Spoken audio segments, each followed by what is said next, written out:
I'm just going to start off briefly introducing myself for anybody who I haven't met. I'm Rachel Swiednicki, the manager of communications and marketing with Good Roads.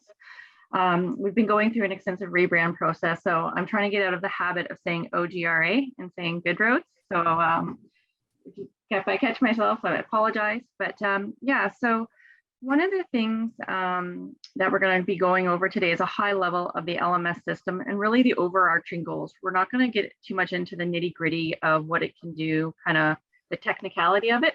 That will be later on in our probably Q2 of 2022. We'll really go over the finer details, but today is really why are we doing this, how this will impact our stakeholders. And if with that, feel free to ask me any questions from the communication sides. But before we begin today, I just want to do a brief land acknowledgement. So one of the things we've taken on at Good Roads is part of our EDI committee, our Equity, Diversity, and Inclusion. So I'd like to briefly read a land acknowledgement. I'm here in Burlington and Halton region. So our land acknowledgement, we acknowledge that Halton is rich in the history and modern traditions of the Indigenous people, the traditional territory of the Anishinaabe, Huron-Wendat, Iroquois, Ojibwe, Chippewa peoples. This territory is covered by the Upper Canada Treaties. So with that, I am going to monitor the chat room, Eric, and I will let you start the slideshow. Okay, before I jump into a slideshow, I just thought I'd say a few things first about, what we're doing and where we're going. With the regulations lifting, we've been able to run or return to in-person courses this fall. I'm not sure if all of you are aware, but we've been able to run multiple classes in person, and we've even been able to throw the Managing Winter Operations workshop successfully in person. Instructors are really happy to be back in the classroom, so are the students, and it's been very positive. I'm also excited to say that all of the 2022 courses are planned to be back face-to-face as well. And you'll get to be back in the same room with your learners again, which is, always the hope. There is no doubt that in-person instruction is a really valuable part of our courses, but there's also room for a digital component to our education programs. The last 2 years has shown us that our members would like access to training online when in-person is not an option, whether that be by pandemic or budget or distance. There are times when the online option is in great desire. So what we're planning to do is modernize our education programs to empower those who cannot come to us. We want to make training available anywhere and any time that is convenient for them, while at the same time maintaining our premium in-person training. To do this, we're planning to target a couple of specific courses to convert into an interactive e-learning course. We're not talking about pages full of text that students have to read, but something that's interactive, that will engage them, that will require them to participate in the learning. This will be done through consultation with the course directors and instructors. This is not something where I come in and just tell you what's going to happen. It's really important that this is a collaborative process between you, who are the subject matter experts, and me, who's the e-learning expert. Not all courses are created equal. We can't take exactly the same approach for all of them. You each have some of your own specific needs, and even some of you will have courses that just can't be done in an e-learning environment. Now, in my opinion, there's not many of those. There's lots of ways to adapt and change, but there are certainly some that require so much hands-on work that wouldn't be suited. So as we go through this process, we will be slowly working through courses. It's not something that we're going to jump in and do them all at the same time. So for some of you, this might not have a major impact on your course for maybe a year or 2 years even. However, even with in-person courses, there's ways to use a learning management system to help you with that. And the learning management system, this is basically a software system that manages the administration and delivery of the courses. And it helps us free up time so that we can do development instead of administrative work. You can think of a learning management system, or LMS, as kind of the school building and the admin staff. It's not the lessons and teachers, right? It's just that kind of support and place where people can access the content. To go into more detail about that, I'm going to load up my screen, and it should be here. Okay. That should be coming up for everybody, the title screen there. All right, so I'm going to go through a few slides and try to give you some general information, and then I'm just going to open it up for questions afterwards. So if you can save your questions just to like get through the end of this.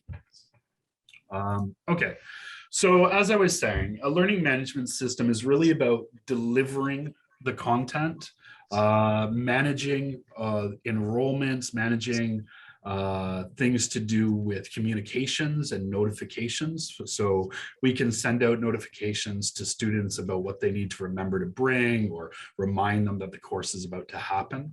And a nice thing about these systems is we can leverage beyond email. So for example, sometimes we get issues with firewalls, so we can send messages out by text messages.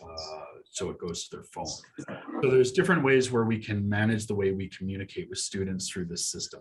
It is not the content. It is really just the place where we access the courses, or the place where we do administrative functions. The other great thing about it is the analytics. I get so much information about what students are doing and how they're interacting with content that it really helps us adapt and change courses to focus in on the weak areas and make sure that the course is offering the best it can in a very efficient manner. Another way to look at it is it's basically the website you go to access the content. Right? What you're seeing in this image here is just a mock-up that we're starting to work through as we build the look of the system. It won't look exactly like this when we're done. This is mostly just default settings. But it's, you know, the learning management system is essentially where you go to access content, or check grades, or communicate with your students. And depending on what we decide when talking with you and consulting with you about your course, we will set up either very little need for you to go into this system in the back end and change and work with things, or we can set it up so that you have more involvement and communicate more with the students through different methods of communication, from emails to video notes to all sorts of other things. It is actually fairly simple after you've had some training, but before you get any training, the system will look a little overwhelming. But we will be able to set it up to suit each of your course's needs and not have to take it too far beyond that. We also will use the system to support in-person classes. And this might be one of the first things that kind of gets off the ground as we develop the e-learning content. We can use this system to do registrations and enrollments and make sure that people are in their class. And once that's done in the system, it gives us a clear way to communicate with that group of students because they're all registered in it. And then it also allows us to give certification. When the course is finished, we can use the computer system to automate the release of certificates based on the criteria we set. Another way we can use it for in-person courses is it can be simply a file repository for both instructors and students. So instructors, you could go there to find PowerPoints or other things that you need for the course, just in case something happened and you couldn't find what you were looking for elsewhere. We can run testing through the system. So instead of, and again, this will depend on each course, but instead of doing a paper test at the end of the course, we can have them do a digital test, which automates the marking process so we can free up some time there. But that also gives me a lot of data that I can track to make sure that the exams are working at their best, they're testing the right knowledge, there's no questions that are leaving people behind. Uh, in addition to that, it's just a way of tracking the learning in general.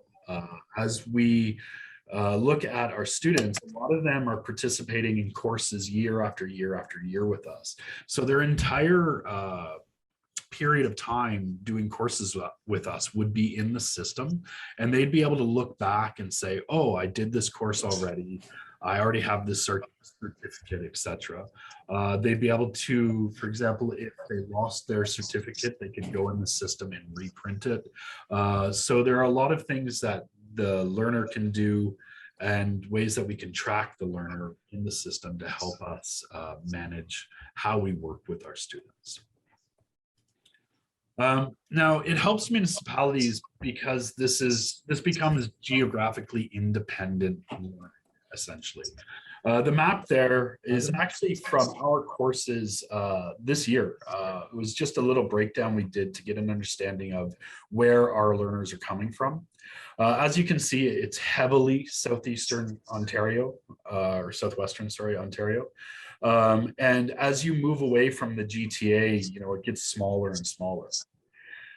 By being online this year with the virtual learning, we discovered we were pulling in people from Montreal, from New Brunswick. And in this map, you can't see it, but there's even somebody up from Nunavut that was coming into courses.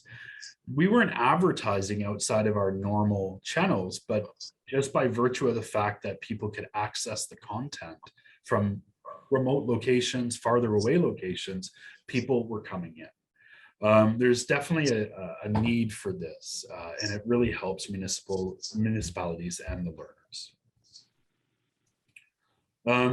When we build e-learning, it becomes something that we call asynchronous. We're not needed to all be in the same place at the same time for it to happen.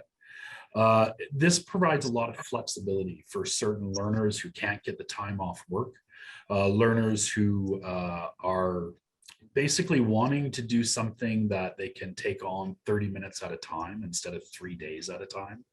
And that flexibility allows people to bring training into their life in a different way. And this has become more and more important for participants in training. And you will see that, I guess what I'm trying to say, you'll see that learners want to take in their training in smaller pieces, 10 to 30 minutes, and master that little skill, then go back to doing some of their normal stuff of the day, and then they come back another time, enter the course, and do a little bit more. And it makes the opportunity to learn new things easier because it can be done during breaks, at lunch, or even in your free time if you wish. Can I just add one thing to that, Eric? And just in our discussions that we've been having, I acknowledged it off the top about our EDI. This falls under our EDI as well.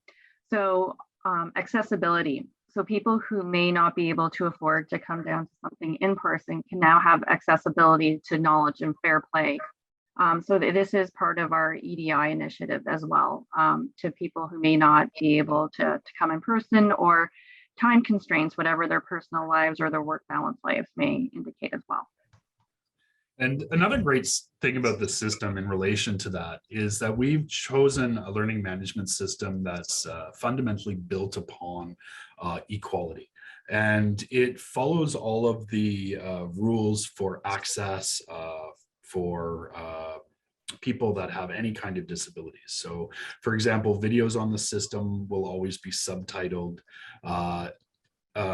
Images on the system will have alternative text added to them so that screen readers can indicate what the image is. So there's a lot of things in this system that will allow for people that wouldn't normally come to a face-to-face course because of certain limitations. They would get access to this information as well.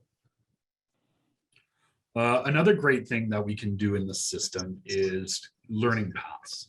What we can do is we can have someone come in and say that they want to get the CRS certification, and we can show them what courses they need to get there.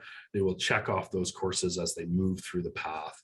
The path can suggest the order that they do the courses in so that it's easiest for them to move through. And these learning pathways can be used for various things. And as we get to know our learners better and what they want to do with their new certifications and skills, we can create different learning paths that may even target jobs and roles that they have in the municipality. So if they want to get to a certain job, these are the courses that we advise taking them. There's a lot of things that we can do with this, but it will take time to develop learning paths. It would be something that we do down the road. The other is that automated notifications. This is fantastic for administration, not having to search up email lists and send out emails to students about these different things like reminders of when the course is or what to bring to the course. Even simple things like now, reminding them to bring a mask, or if there's a change in the regulations, updating them on needing a vaccine certificate or something else. This gets done in the system extremely fast and easily, and can even be set up where you set all these messages in advance, tell them that it needs to be released a few days before the course, and it will do that automatically for you. And then the other thing that it really helps is that certainly the costs. We're reducing the costs that are associated with room, board, mileage.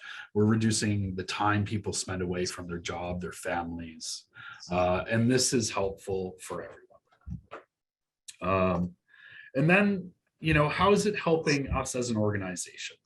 I mentioned reach before. One of the things that we want to be able to do is get out to the rural communities more, reach up into Northern Ontario more and farther. I mean, we can see from here that we attracted people from Nunavut. They came in for snow school. We attracted people from New Brunswick that came into our bridge inspection course. In Montreal and around in Quebec, there were a few different courses they were attracted to. So there are ways to have an impact beyond just Ontario with these types of programs. And that will help raise the profile of our organization and you guys as our experts in these subjects. Another way that it helps is this sense of impact. We can have an impact on more communities and more municipal workers. We can ensure that the high quality education that we've got going on in our in-person courses can get to more people, and the knowledge that you have can be shared more effectively. This also is an opportunity for Good Roads to show leadership. In the education or the training industry, this is part of how we move forward. Removing in-person is not a good idea overall. Like, we have a lot of reasons to keep going in person, but when we add elements that can improve this, it can be full e-learning courses that are done self-paced online. But we can also bring in elements where, for example, there's 1 or 2 online modules a student would do before attending the in-person course so that they are more prepared. All of this allows us to create forward-thinking programs that allow us to respond to what learners need and what they want more effectively and efficiently. Another thing that's great for Good Roads and for you as instructors is a learning management system collects a ton of data. Now, once that data is sorted and put into visualizations like you can see here, it becomes very easy to understand how our users are interacting with content and what they need. So we can get an idea that they are weak, for example, in one module. We can look at, for example, every module in the course, see that they're progressing through those modules at a regular speed or getting decent scores on those modules, but one module may be falling behind. Everyone's taking longer to accomplish it than we think. The scores are not coming out very well. And that helps us understand that we need to focus in on that module and improve the teaching content so that it is easier for the students. So this data really helps us.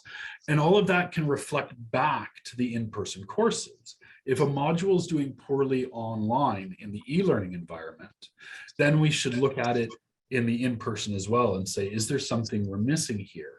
And we would work on changing or updating that content for both at the same time. Right? These courses should be linked both in person and online when that happens. And next, I just want to talk about a few things that are specific to you as instructors. Robin, I can see that you raised your hand. I'm just going to finish. You know what, Robin, go ahead. I can take a pause here. Thanks, Eric. I wanted to do two things. I wanted to applaud Good Roads for this initiative. In the last couple of cycles of effective management, certainly my colleagues and I have seen three things, Eric. One, leveraging some technology. Two, a significant shift, no surprise to everybody online, from a demographic perspective. And the linkage, Eric, between a virtual solution and the in-person, I think is critically important, because many of the folks that we are helping in their journey are younger, B, very savvy when it comes to technology, but there's two continuums on that spectrum, Eric. That's the other thing. Yeah. There's lots of folks that are not, but I just wanted to say I really like what you're sharing, Mr. Young. Thank you. And I'm with you for another 5 minutes, and then I have a scoot over to another session. But thank you. Thank you, Robin. And I agree. There's definitely a consideration that needs to be made from the point of view of there are learners that we have currently that don't want to be online, don't want to do e-learning. And that's fine. We don't have to force them down that path. But when we can automate some systems that they don't typically interact with, like their registration process and other things for the in-person courses, it can be really helpful. Okay, so let's go back to how this new digital programming can help you.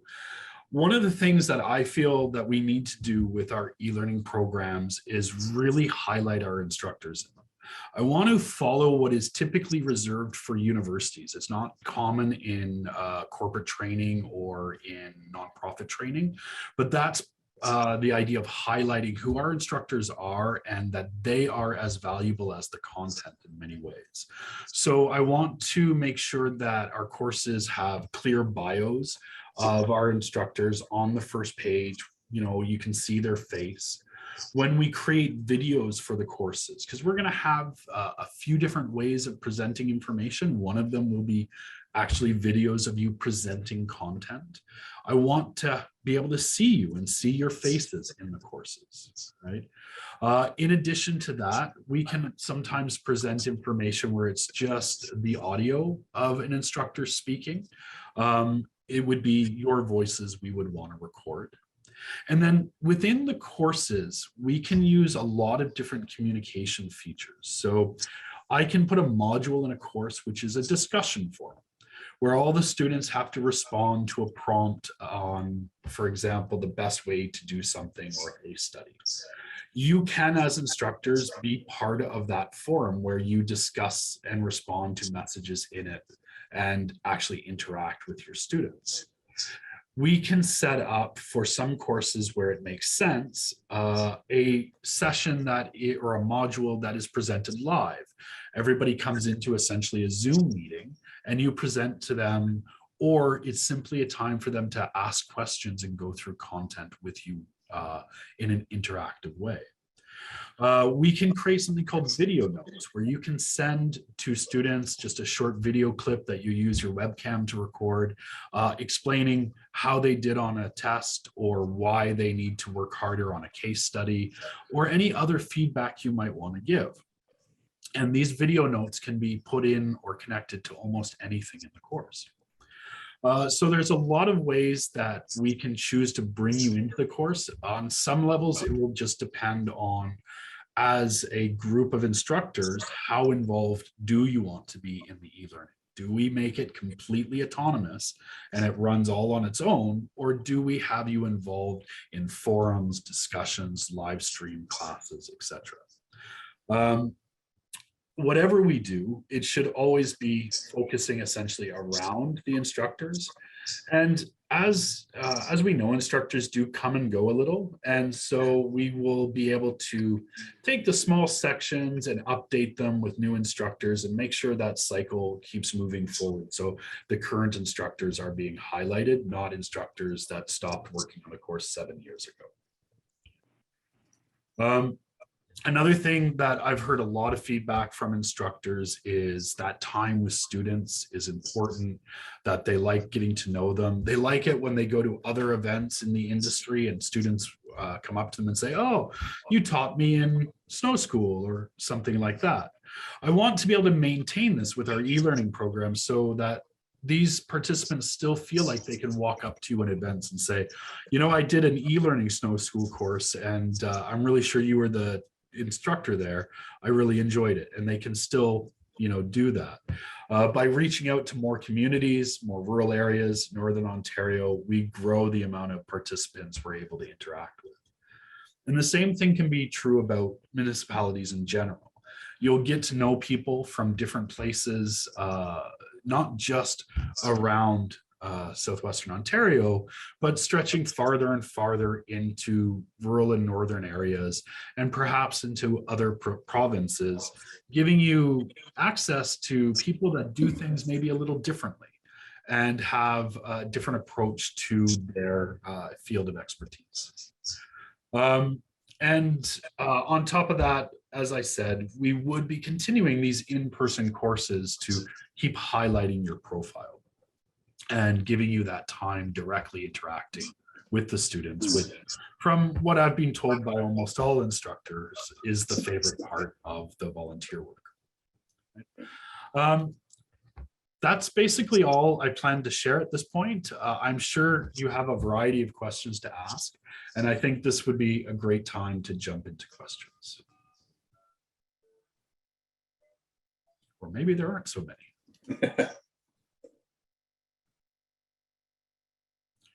Well, it always comes to that moment when you're in class, you ask your students to answer a question, there's that silence. Now, is it because they completely understand or because they just don't want you to talk anymore? Eric, I'll send you a couple of pages of questions later in the day. If that's okay, I have to leave, but thank you very much. All the best of the season to everyone. Eric, thank you. Thank you very much, Robin. Hi, Eric. This is Alex Sandowski. I'm the coordinator for the sanitary sewer design course. My question is, are we going to be doing the combined in-person and online learning in 2022 for our 2022 courses, or? No, 2022 for almost all of you is really just about getting back into in-person. Okay. Currently, I'm starting to have conversation with 2 courses, Snow School and TJ Mahoney, about what the steps moving forward into e-learning would be and how we're going to take that on. That won't be ready. Like certainly TJM won't be ready by May. Snow School could possibly be ready by fall. But it really depends what happens. As you guys know, Kyla left and I'm down to just me in the department. So until we get new hires in, some of our projects are slowed down a bit. However, there are a few things that we are trying to prepare for 2022. So for example, TJ Mahoney, which is really a lecture-based course, suits really well to live streaming. And so we're going to offer it this year both as a in-person and live stream course at the same time. So we're going to be live streaming the in-person course. This is a possibility for any course that gets numbers or demand that's very high. So if you have a course that has reached its in-person limit, but it is suited to virtual classrooms and presentations in that way, we could always add a live stream option to bring in a few more people. But this only works for courses that aren't highly interactive, that are mostly done through lectures and presenting of information. So there are a few things we're trying to do to keep that connection. The other thing that we want to do is with the in-person courses, once I get the system set up, I want to start piloting a few in-person courses to run the enrollment and notifications and some other things through the learning management system. This gives me an ability to test out these features in a low risk situation, because ultimately if the notification doesn't fail, I can send them an email, right? It's not like if the e-learning fails, they can't do the course at all. So this is a low risk way for us to test out the functions and start bringing them into the students' lives. But this would be really simple things like registration, sending them notifications, releasing their course certificate, and testing when possible. I hope that answered your question. Yeah, somewhat. Are we looking at 2023 when we start doing the combined online plus Well, class? it's going to be completely different for everybody. So each course has to be approached individually as we go through it. So what we've essentially started doing is going through and putting courses in order of priority. And as we work through those, we'll start contacting the next group in the list. We've only really prioritized the first about 4 courses at the moment. And we're working on going through and creating a list. But this is a multi-year project. And so we have some courses that it'll probably take 2 or 3 years for us to get to that e-learning stage. Like I said before, some courses will never be converted to e-learning. Alex, I don't think we've put your course in a specific position yet. And so I can't tell you exactly when it will be.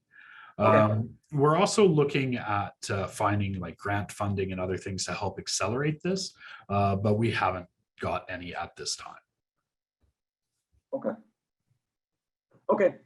Sounds good to me. Okay. I will try to do my best to keep you informed in advance when we plan to speak to you about converting the course and how that would work. But for the time being, I think for everybody, if I haven't spoken to you about converting your course, you really don't need to worry about e-learning anytime soon.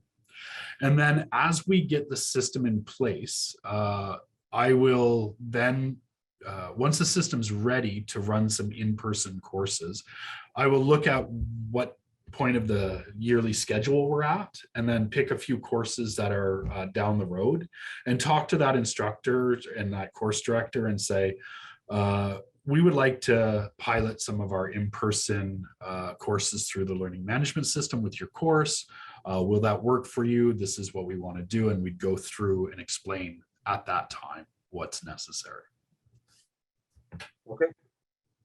All right. Sounds good. Thanks, Eric. No problem. Are there any other questions? I think I just had one, Eric, was so LMS, it can help with pre-course material, right? Correct? Or Absolutely. So anything that has to do with sharing information or sharing content can be done through the learning management system. So for example, if we're sending out binders and we want them to have a digital copy, we can have it stored in the LMS for them to access. They just come in and get it. A few of you guys have pre-course assignments, and we could set up a place where they can access that content, download it and do whatever they need to do, and then a location where they can upload it back to you. And then you as an instructor would be able to access that section of the LMS directly. Their pre-course assignment would be there for you to view. It could be there as a Word document, PDF, Excel spreadsheet, whatever they need to submit. And you can directly comment on those documents within the system through written notes or video notes or various other means, and then send that feedback to them within the system. It wouldn't be something where we would need to, for example, print everything out, mark it by hand, upload it back into the system, etc. This also works well for things like sometimes we find in the binders a chart or a photo should be in color, and in the binder it's in black and white and it's not clear enough, we could put color copies in the LMS that are easily accessible and release them to the students at the correct time. So if it is an assignment where you don't want them to see it beforehand, we can set conditions that say it can only be released on this date, or they have to complete something else before it's released. So we can manage all of that without having to have the staff here or use your time to do those particular tasks.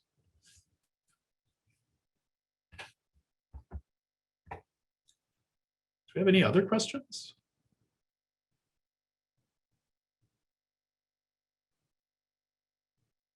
And silence, okay. Well, I guess that's good. I think, part of this is a system like this, until you've seen it, until you've had a few chances to interact with it, you don't always know what kind of questions you want to ask or that you have. And that's why the process of getting into this system, it'll be a step-by-step thing. When it's time for your course to start interacting with the system, we're definitely going to contact you well in advance. We're going to meet with you and we're going to give you training. All right. We won't expect you to do anything in the system that we haven't trained you to do. But it's something that's best done in small groups instead of trying to get 200 people in a webinar and train them how to use a system, and then they won't even need to use that system for 6 months, 9 months, a year, and then they forget everything. So we're just targeting the training to be at the time of need and in smaller groups, so that you have opportunities to ask questions and get the help you need. I'm happy to do that training with groups in person or over Zoom, whatever suits the group of instructors best. And as far as e-learning, creating e-learning is a collaborative process that essentially involves us going through the content together and reorganizing it into smaller chunks, removing information that may not be necessary, updating any information that is a little out of date or needed to be added to the course. And once we get all that content organized and we create things called learning objectives, which is basically what you want them to know when they finish that module. Once we've done that together, I take over. And whatever instructional designer we bring into Good Roads, we take over from there. And then we start shaping that out into video scripts if we're making a video, into animation storyboards if we're animating something like storm cloud formation or something else. In some cases, we can create GIFs cheaper than animation and use them in the courses. All of that type of stuff we design on our end. When it comes to interactions, so little engagements where they have to choose or select things, all of these activities, again, essentially get designed by us. However, you are part of the review phase of everything. So every video script, every interactive activity, all of it, we bring back to you and say, this is what we want. We begin with, this is what we want to do. Do you think it's a good idea? Then we build it, and then we show you and say, did we manage to get that the way you imagined it? Is it suiting the needs of this piece of instruction? Right? So it is a very collaborative process, but it's really, we focus on you being the specialist of content and you getting that information to us, and we work together to organize it really carefully. And then from there on, all the other stuff is kind of handled by us. If we're recording something, we will arrange a time to meet and do the video. And then from there, we will do the editing. We will do any transcripts of subtitles, things like that. And then it goes back to you guys for approval. And that review process, depending on what it is, could be multi-staged. You see the video, you give notes, we fix it. You see the video again, you give final notes, and we fix it a last time. What other questions am I often asked about? Yeah, I've had a few instructors specifically ask me if they have to be involved in the digital programs. You're volunteers. You don't, we're not going to force you to do anything. We really appreciate your involvement. And that's why I was trying to explain the process a little bit, that the process really just involves you helping us shape the content and give us feedback on that, and then we take over. We also realize that this is beyond the normal scope of volunteering to do the in-person courses. So we want to work things out so that this additional time is taken into consideration. And we can come to an agreement of how to use your time in a way that's not wasteful and that doesn't, put a large burden on you. But for the very few that have expressed concern about getting into the e-learning programs and the digital programs, I really feel like we can walk you through and help you get there with everything, just a little bit of training and a little bit of advice from time to time. But if you choose, for example, you don't want to be videotaped to be in the e-learning, we'll find ways to work around these things. But as long as we communicate openly with each other about what we need and how we feel about these things, I think we're going to be able to come to good compromises for each course. All right, we're getting, close to the end. I'm going to give you guys another last chance to ask some questions. But if nobody's interested, we might wrap this up a little early. There was just one comment there, Eric, question about, can people reach out to their instructor prior to the course if they have a question or something about the material? So is it like a LinkedIn where they can reach out and send them a message? Yeah, we can definitely set up that type of thing. And this goes back to determining the level of involvement you as instructors want in the course. As I said, I can make it completely autonomous. You'll never know anything's going on. It'll all be, kind of in the background. But preferably, you will want to have some involvement. And this can be one of the ways where there is communication tools in the system. And when they log into the system, they can use those tools to send you a message or communicate with you and get information. This saves you from having to have your regular email out there if you want to keep them separate. And you will get notifications from the system saying you've received a message, please go and check. Okay. Tim, it looks like you have a question. Yeah, so I'm on. So if we're doing an in-person presentation, so are you going to video it for live streaming? Is that what you're going to be doing?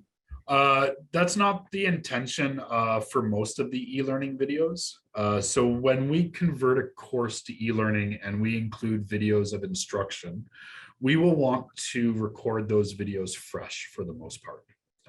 We are going to have new scripts for them that would be different than what you use in person. When videoing for e-learning, we have to be efficient with time. It's very important. So we want to make sure that everything stays on message and the information comes out quickly. People don't like to sit through videos in e-learning courses that are more than absolute max 10 minutes. On average, 5. Right? So we have to make sure these are streamlined. And then after we record them, we're going to go into an editing process where we can add images, we can add text on the screen around you or beside you to highlight the points that you are making. So it would be a separate process. Where do you get this 5 and 10 minutes? I watch e-learning that are half hour, 45 minutes. So that's based on best practices in the industry and on the current research on all of that. Yes, there's absolutely e-learning out there that goes full 8 hours. I mean, we were essentially doing 8-hour virtual lessons over the pandemic. These things exist, they happen, and they can be successful. However, with asynchronous or self-paced e-learning, we tend to follow along the principles of what's called micro-learning at the moment. This is the biggest trend and proving to be most effective in training. It's effective for the level of engagement, but it's also highly effective for the level of retention of information. And micro-learning really focuses on keeping an entire module to 10 minutes or less, so it can be consumed easily and quickly, and highlights information in a very efficient manner. kind of difficult to do with very technical topics, though. Exactly. And this is why I don't think that's right, but Yeah. that's just my opinion. So in technical topics, you are right. We have to take a slightly different approach. And this is why I say that each course will be different, but also each modules will have some differences. There will be modules that are very technical that need to have, let's say, more than what we would say 5 minutes of content. But what we would typically do, and again, it will depend on the actual needs of a specific module, is we would tend to still break it up. We would do, a 5-minute module kind of introduction, and then maybe a small activity to work you into there, maybe a first step of a case study.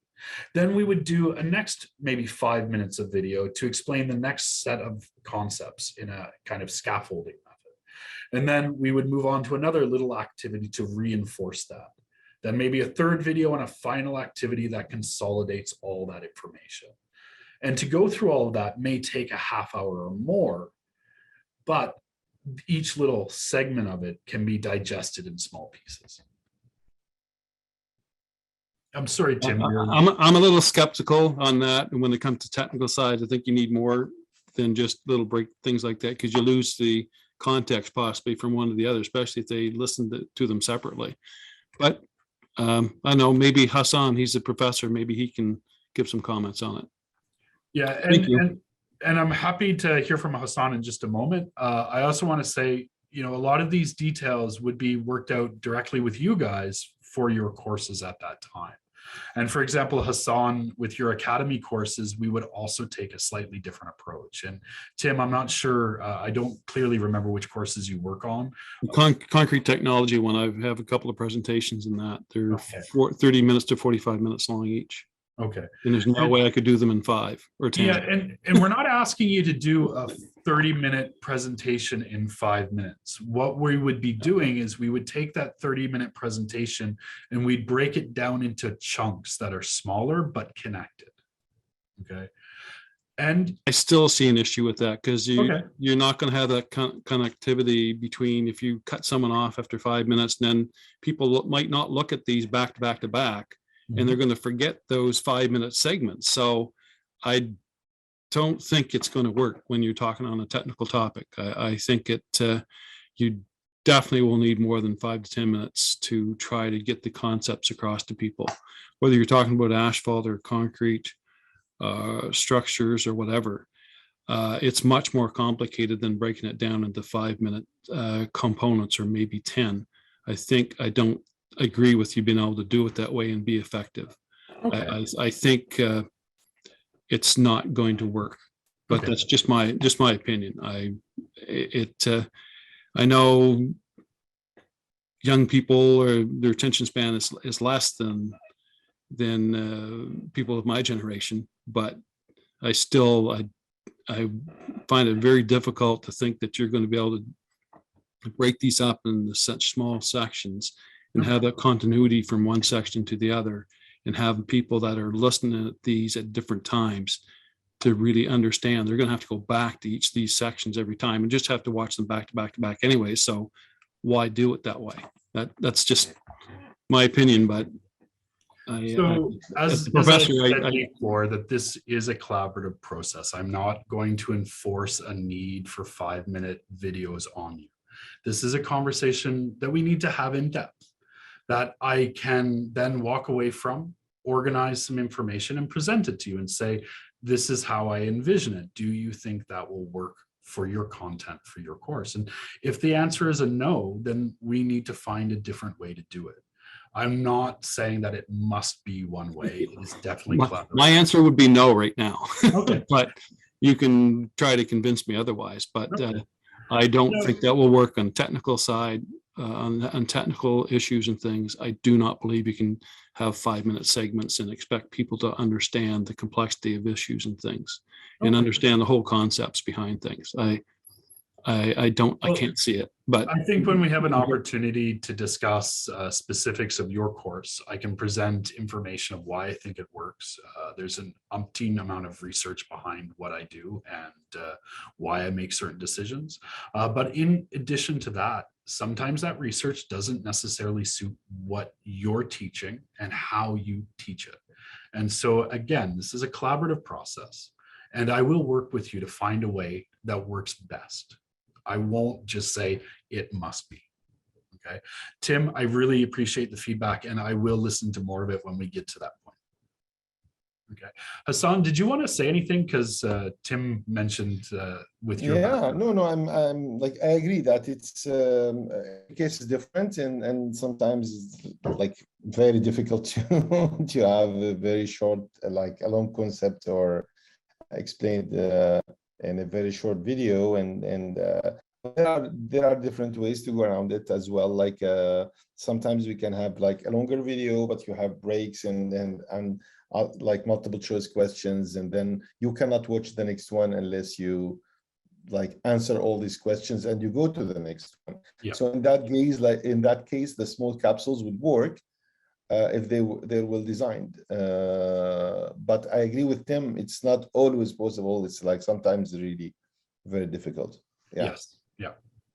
And, this is where, getting into the specifics is important. We can have an overall vision, but not every course, not every module is the same. And until we actually meet up and we start breaking down the content of your course and how that information is provided, it's quite difficult to say that, it absolutely can't or it absolutely will work, right? There is a little bit of understanding that we have to have with you, your knowledge of your participants and how they take in information, and my knowledge of education and how we share that information and how it's processed in the brain. So we will work together to get these things best for your course. And it may be that half your modules follow that short 5-10 minute sections, then some of your modules need much longer explanations that are maybe even 30-40 minute videos of a full presentation. But that's something that we have to collaborate together to figure out and get into the details. But thank you for that question. And Hassan, thank you for your comments. Are there any other comments or concerns that you would like to raise?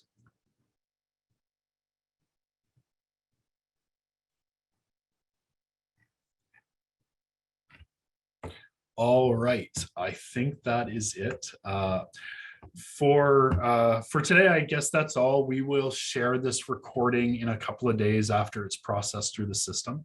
And we will put together a document of frequently asked questions. It will be similar stuff to almost a little bit like Tim asked, where, what if my module wouldn't work in micro learning or 10-minute chunks, or it could be just other stuff about how to access information or when we're going to be working on your course, things like that.